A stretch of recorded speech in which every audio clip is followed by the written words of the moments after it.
Our study this morning is in the 6th chapter of Jeremiah, Jeremiah chapter 6, verse 16.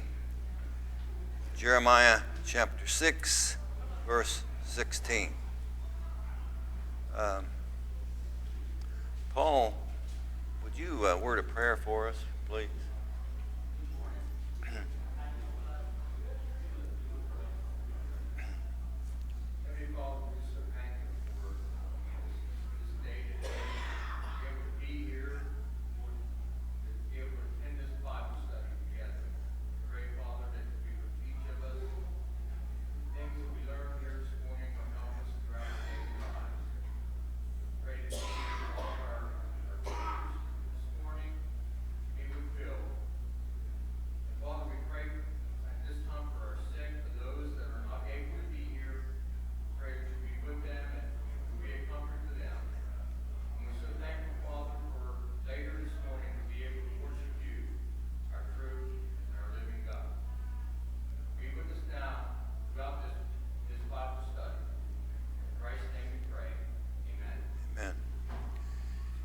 First part of the 6th chapter of Isaiah,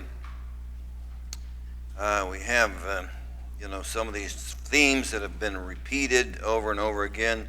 In Jeremiah. We've had this repeated warnings regarding judgment, punishment to come, the assault on Jerusalem that's about to take place. Jeremiah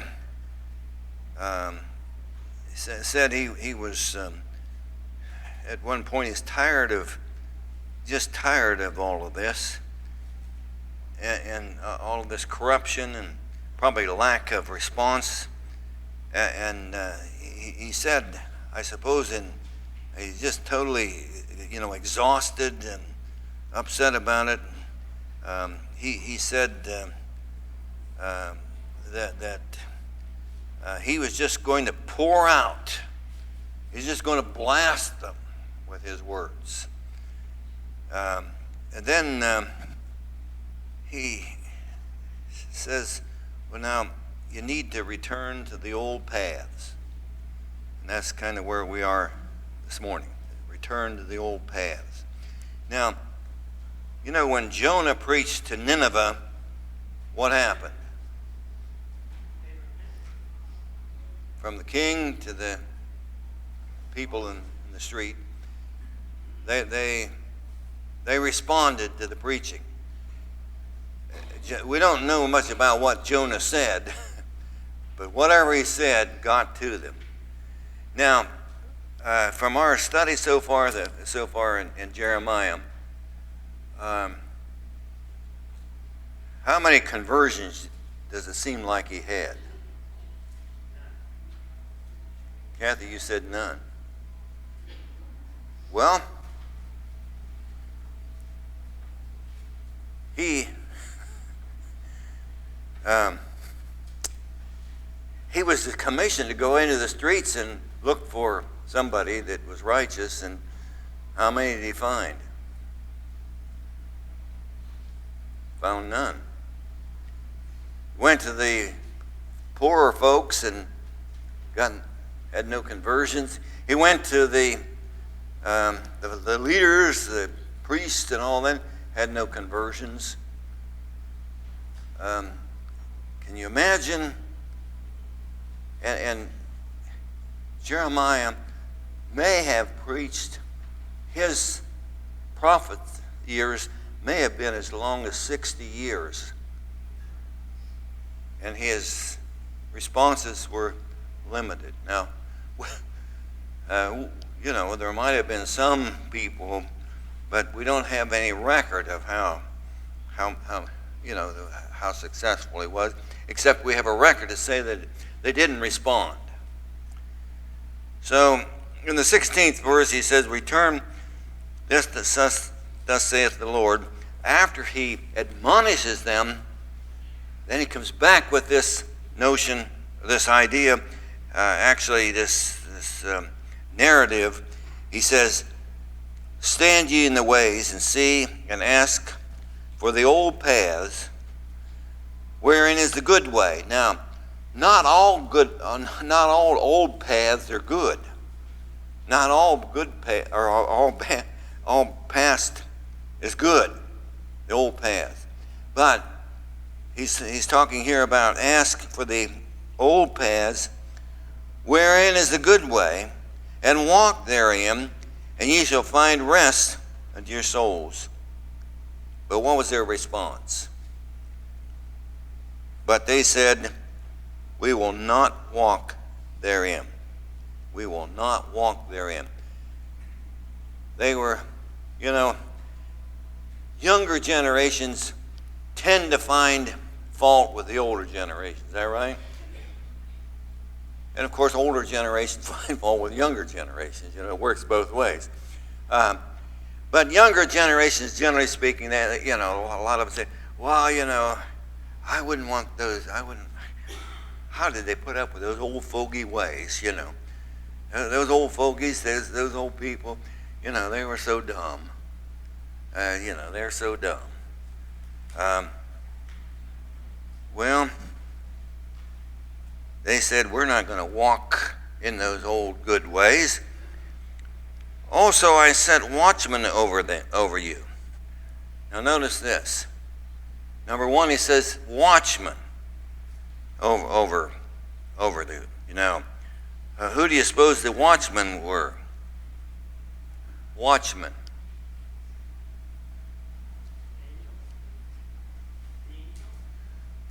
The prophets. I sent prophets. I sent watchmen over you. People to, watch out for you, to guide you, to give you admonition. I sent out watchmen. And those watchmen, the prophets, hearken to the sound of the trumpet. These watchmen, these prophets would say, hearken, listen up. But they said, we will not hearken. We'll not pay any attention to the prophets, the preaching. Therefore hear, ye nations, and know, O congregation, what is among them. So therefore,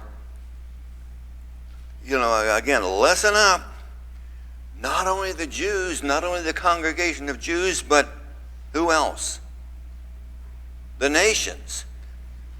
The other societies. Hear, O earth. Hear, O earth. Now to whom is he talking? Hear, O earth. Pardon me? Everybody. The human race. Hear, O earth. Behold, I will bring evil upon this people. Now, I suppose there was some sentiment in the Old Testament, of the nations around about that, the Jews had been protected by God, and probably the nations around about, noticed that, and noticed that there was something about the Hebrew God Jehovah that was kind of protecting them. And now it's going to be, now Jehovah God is going to destroy them, going to destroy their social order, their culture, except for a remnant of them. Therefore, or hear, O earth, behold, I will bring evil upon this people, even the fruit of their thoughts, because they have not hearkened unto my words. They didn't listen to the prophets. They have not hearkened unto my words, nor to my law. Now, they didn't listen to the prophets. They didn't listen to what else? The law. What law? The law of Moses. So that was number two. They didn't listen to the prophets. They didn't listen to the law. They rejected it. To what purpose cometh there to me incense from Sheba, and the sweet cane from a far country.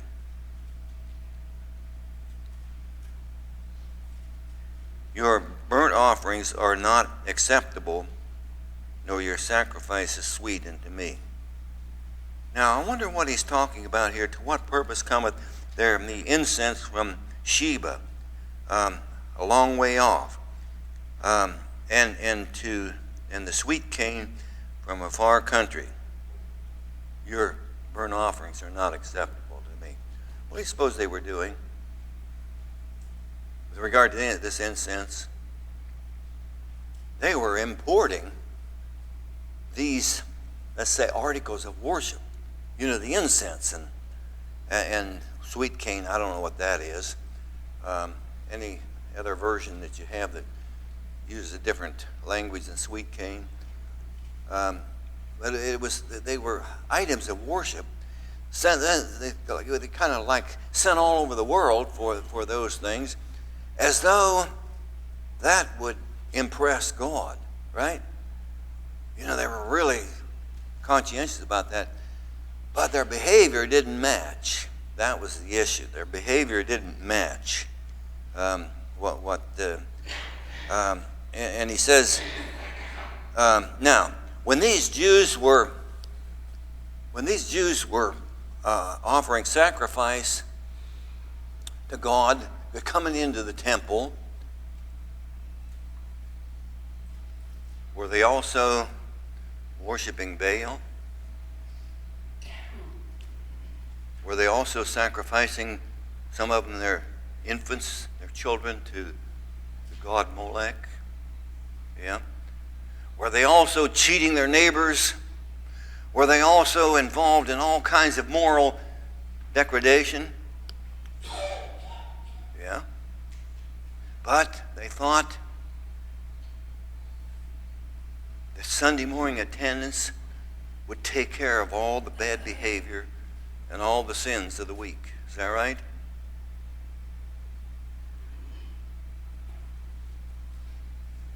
Well, there are those that have that notion. As long as they show up periodic for worship, they're fine. Regardless of how they behave, regardless of how much they cheat, regardless of how much they engage in activity that's detrimental to other people, you see. These people were just really, really something. And they I suppose they thought that they were doing God a favor by, going into the temple. Now,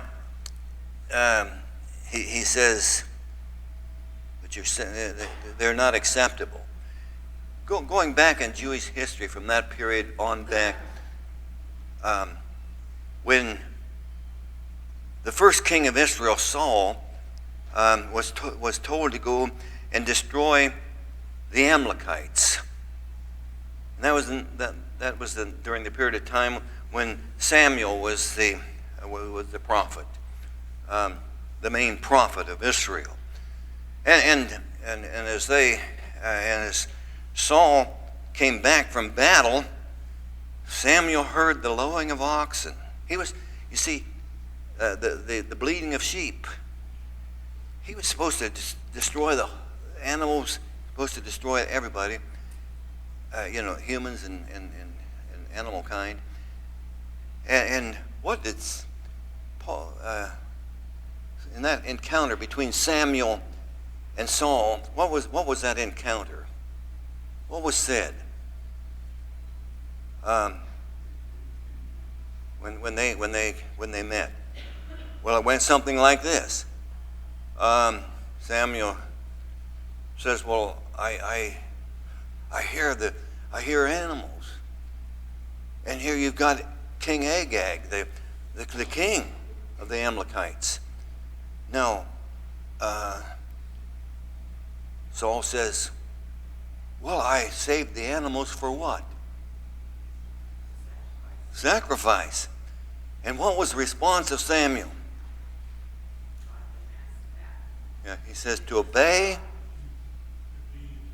To obey is to what, Sam? Better than better than sacrifice. See, sacrifice without obedience is void. Worship without obedience to the word is void, right? Worship without behavioral purity, according to the word, is void. What's that mean?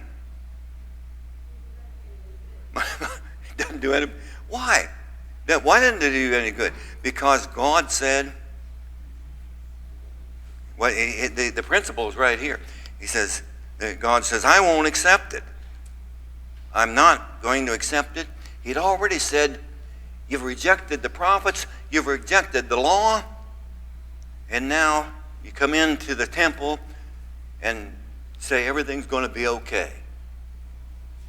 God says he's not going to accept that. Pure and simple. And because you're doing this, in verse 21, because of this, therefore, you see that word therefore, because you're of all this hypocrisy and worship, this hypocrisy concerning Jehovah God, therefore, thus saith the Lord, behold, I will lay stumbling blocks before this people, and the fathers and the sons together shall fall upon them. The neighbor and his friend shall perish. Now he's predicting here the assault on Jerusalem. And they're saying that assault is not going to come. Thus saith the Lord, behold, a people cometh from the north, and a great nation shall be raised from the sides of the earth.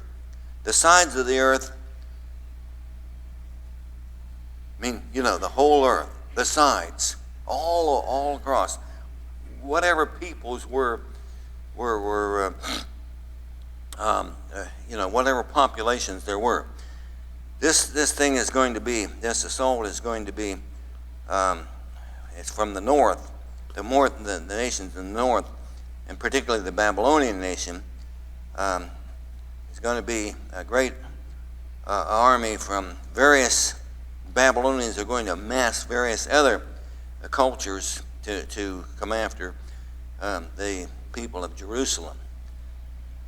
And now he talks about how cruel these people were going to be.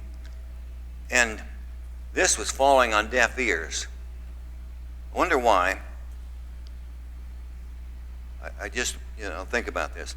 I wonder why that they didn't listen. You see, they knew that the northern tribes of Israel had been carried away into Assyrian captivity decades before this. They knew that history. Well, why wouldn't they pay attention to that history? They knew about the troubles of the Jewish community in the past where God had punished them. Why didn't they listen to that? I mean, what was wrong with these people that they didn't listen to Jeremiah the preacher, the prophet? Well, behold, or thus saith the Lord, behold, the people come from the north country. Great nation shall be raised from the sides or the uttermost parts of the earth. They shall lay hold on bow and spear. They are cruel. Now, cruel, in that era, it was a cruel world. We think people are cruel today, but they were really cruel in that era. And have no mercy. Their voice roareth like the sea. The ocean waves that make just a continuous roar. Be a continuing roar. And they ride upon horses, set in array or in formation. In verse 23. as men for war against thee, O daughter of Zion.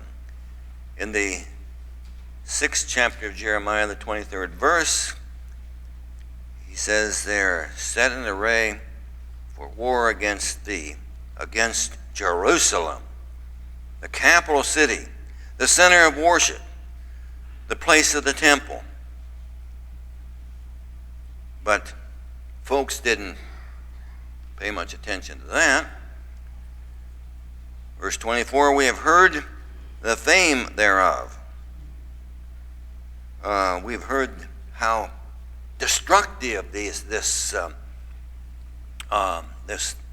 people were. But they're not going to get us. The attitude is they're not going to touch us. And we'll see a little further here in our study why they said, they're not going to get us. We've heard the fame thereof. Our hands now, though, some of them are getting concerned, because it says our hands are waxed feeble. Anguish has taken hold of us, and pain as of a woman in travail. So some of them at least were getting a weak need about all of this. Now Jeremiah advises the folks, go not forth into the field. Stay within the city gates. Some of them had escaped, but now the battle's going to be closer. The assault's going to be closer. Go not forth into the field, nor walk by the way, for the sword of the enemy and fear is on every side.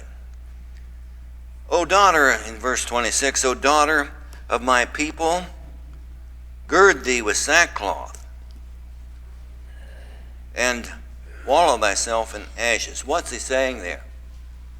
I mean, this was a sign of girding themselves with sackcloth and ashes. Was a sign of what? It's a sign of repentance. It's a sign of remorse. A sign of changing their ways. He's saying, see, Jeremiah goes back and forth with, you're going to be punished. Now repent, O daughter of my people, and gird thee with sackcloth and wallow thyself in ashes. Make thee mourning for an only son, mourning as for an only son. Most bitter lamentation for the spoiler, the raider, the articles of war shall suddenly come upon us. I have set thee, now God talks to Jeremiah. I have set thee for a tower and a fortress among my people. Now, a tower and a fortress, what's that have to do with anything? Tower and a fortress. I've set you up as a tower and a fortress among thy people, that thou mayest know and try their way. And what's that? A tower and a fortress. Is there another version? Is that?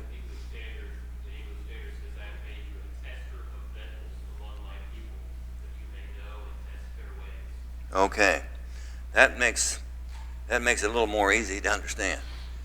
A tester. This is explained in later verses. A tester, and he uses here the example of purifying precious metals. I have made thee a tower and a fortress among my people, that they may know and try their ways. Now he's going to, it's like previously we read that he went into the city to try to find a righteous person. Couldn't find one.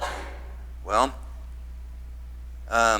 he says, God says to Jeremiah, I'm going to have you test these people. We're going to check them out. We're going to test them. They are all grievous revolters, walking with slanders. They are brass and iron. They are corrupters. Now, the bellows are burned, the lead is consumed of the fire, and the founder melteth in vain, for the wicked are not plucked away. For the wicked are not plucked away. So apparently, and I don't know much about smelting, how they purified, how they got, pure silver out of silver ore. But I guess there's a process. They had a process of getting silver out of silver ore, and they apparently put lead in the mix that would drive out the impurities. And that was probably something a process that people understood. And he said, God has said, I've tried to purify these people. I've tried to remove the dross, the impurities, because I wanted a pure people.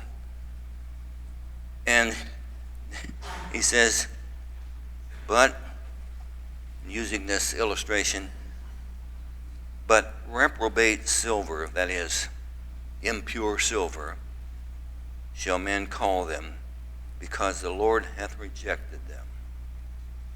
They were like impure silver. God had tried to, through the process of the prophets and teaching, he had tried to make them pure. But in the end, just like silver ore, that ends up not being, the process doesn't work.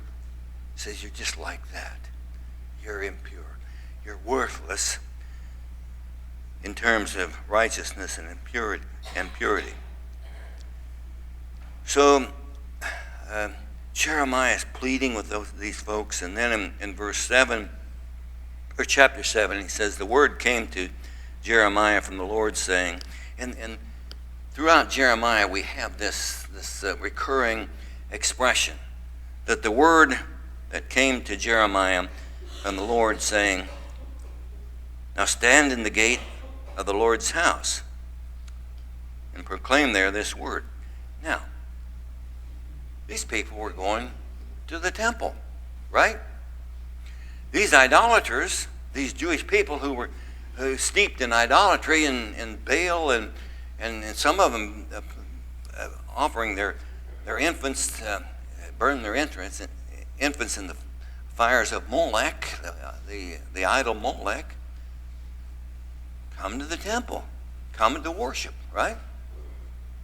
And so God says to Jeremiah, stand there in the gates with people come by, talk to them, speak to them. Stand in the gate of the Lord's house and proclaim there this word, and say, hear the word of the Lord, all ye of Judah, that enter in these gates to worship the Lord.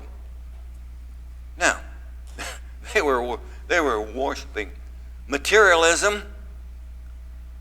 We'll find out they were worshiping the Queen of Heaven, not God. They were exhibiting bad behavior, but they came to worship in the temple. And he's, Jeremiah, you stand there and you tell these people. Verse 3, thus saith the Lord of hosts, the God of Israel. You're coming here to worship, you see.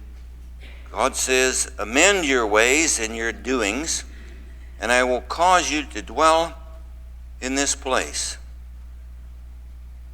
Now, even after all of this, even after the Babylonian armies were assembled to go after Jerusalem, God, through Jeremiah, is pleading with these people one more time.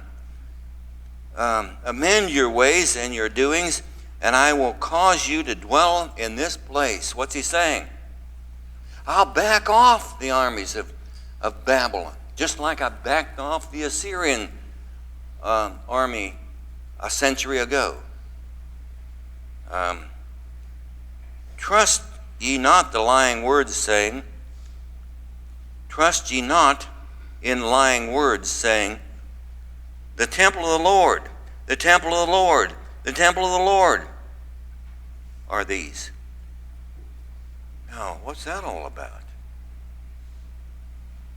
So as these Jews were coming in the temple, here's Jeremiah saying, amend your ways, or there's bad things going to happen.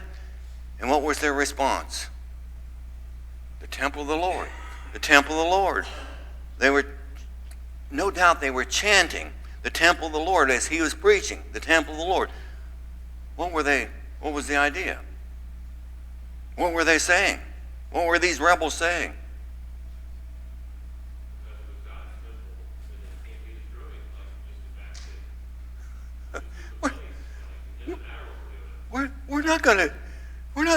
No harm's going to come to the temple of the Lord, right? Jeremiah, don't you see the temple of the Lord there? What's the matter with you, thick-headed Jeremiah? The temple of the Lord. God's not going to destroy his own temple. Well, why would he destroy his own temple? There's no way. So, no, you could just try to imagine this scene. Jeremiah's preaching his heart out, and these people are, and he's saying, you're going to be destroyed. They say, the temple of the Lord. You can just imagine them, a mob shouting back at him. The temple of the Lord, the temple, nothing's going to happen here. Well, what were these people doing? For in verse 5, verse 5 of chapter 7, for if ye thoroughly amend your ways, that is, change your ways, if ye thoroughly execute judgment between man and his neighbor. What do we mean, execute judgment between his man and his neighbor? Do the right thing, right? Be fair, be just, be compassionate, all of those ideas. I mean, that's part of the God's ethic. You treat people right. You are just fair and honest and compassionate and show mercy. Take care of strangers. Take care of the sick. Take care of the fatherless. Take care of the widows. Verse 6, if ye oppress not the stranger. Now he's saying, God's going to back off these armies if you oppress not the stranger, the fatherless, the widow, and shed not innocent blood in this place, neither walk after other gods to your hurt. You can't be killing people. You can't be guilty of murder. You can't be guilty of idolatry. You just mend your ways. Then will I cause you to dwell in this place. The temple's not going to save you, dude. I mean, that's what Jeremiah is saying. Then will I cause you to dwell in this place, in the land that I gave to your fathers forever and ever. God gave the Jews that land forever and ever. If what? If. Yeah. Now, the poor folks today that think that Jerusalem belongs to the Jews uniquely don't understand the word if.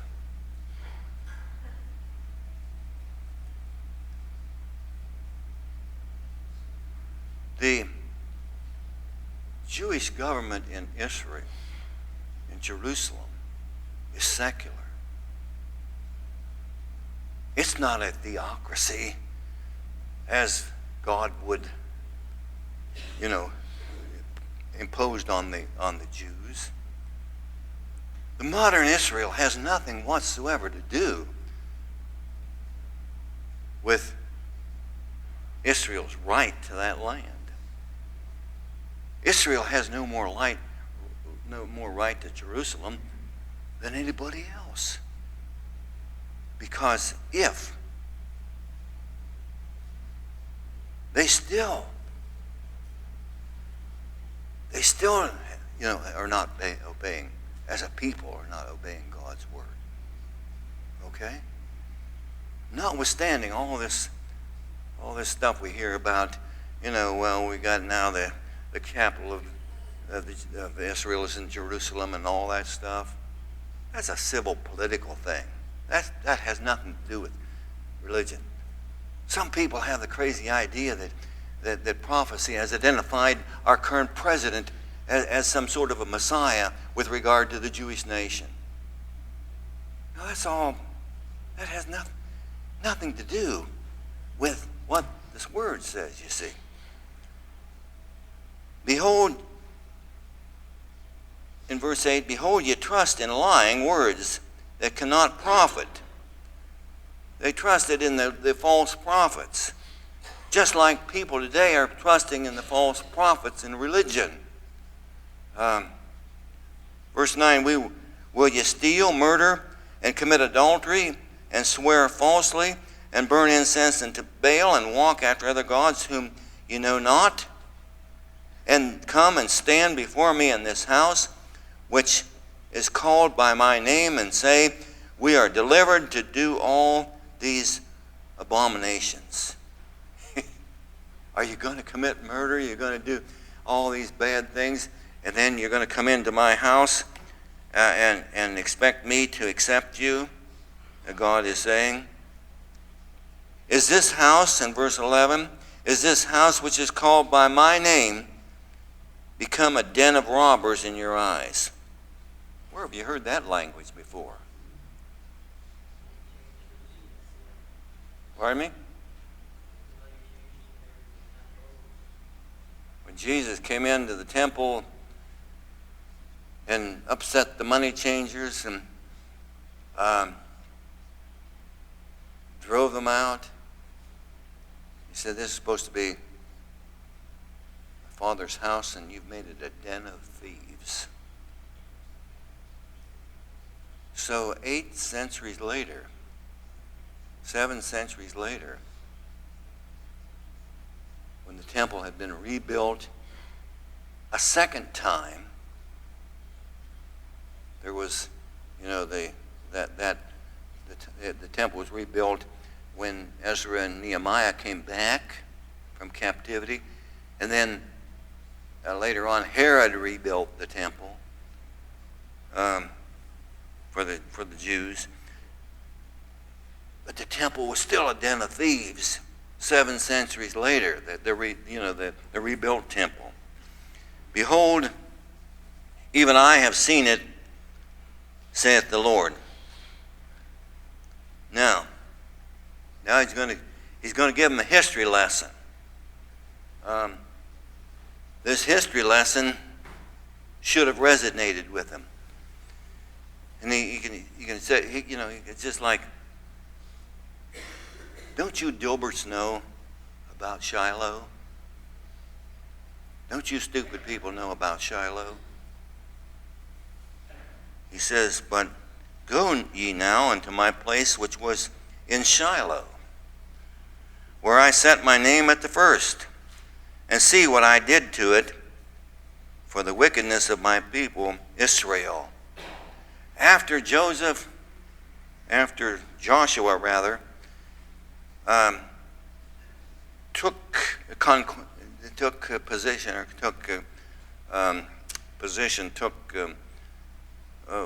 overtook the land of Palestine to a large degree, after the tribes got settled into their various assigned geography in the Palestinian area, where did they end up putting the place of worship, the center of worship? Where did they put the Ark of the Covenant? during the time of after Joshua's conquest of the territory. Where did they put the Ark of the Covenant? Pardon me? But in what geographic territory did they put the Ark of the Covenant? Where was the center of worship? It was Shiloh.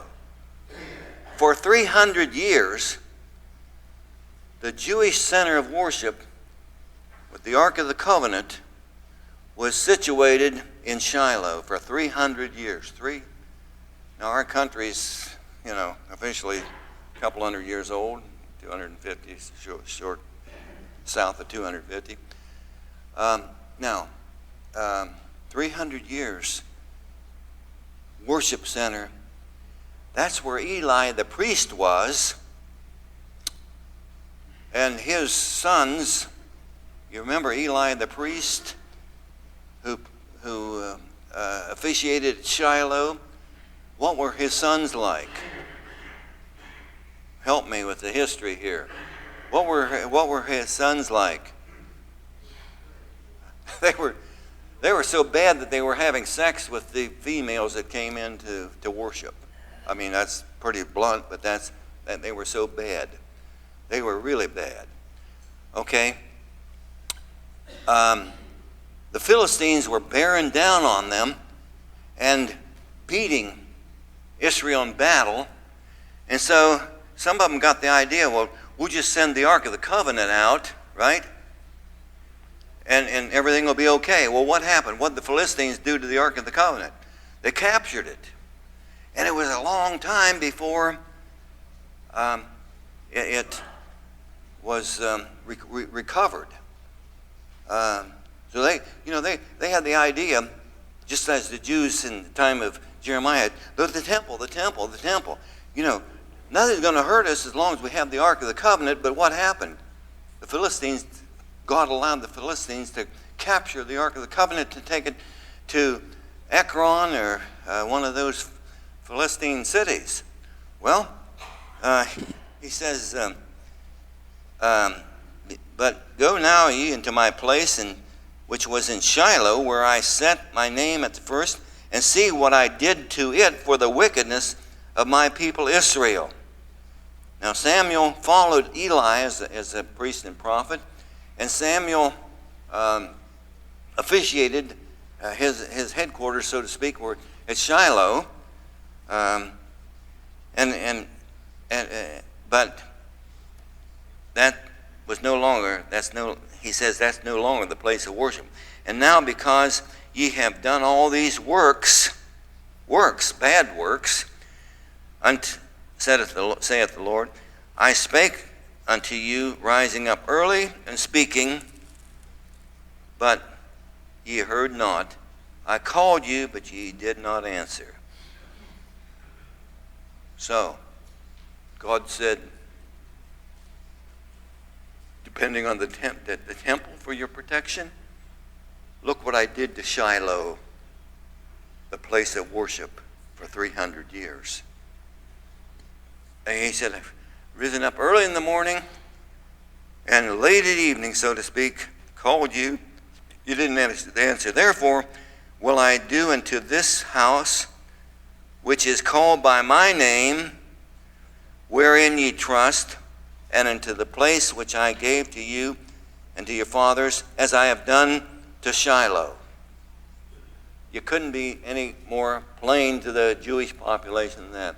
I'm going to do to Jerusalem, to the temple, what I did to Shiloh. Well, and I will cast you out of my sight, as I have cast out all your brethren, even the whole seed of Ephraim. Who's he talking about there? The whole seed of Ephraim. Northern Israel was often referred to as Ephraim. He's saying, another example is, you see what's happened to the Ephraim, to the northern tribes. Decades ago, I took them away They went away into Assyrian captivity. Now he's saying, now here's two concrete examples from Jewish history that are pertinent to this issue.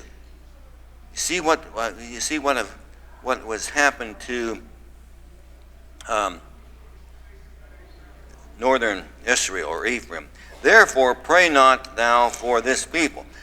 They were so bad that God says to Jeremiah, don't pray for them. They're done. I'm done with them. There's nothing more I can do. I've given up. So we'll stop there at the 16th verse of chapter 7.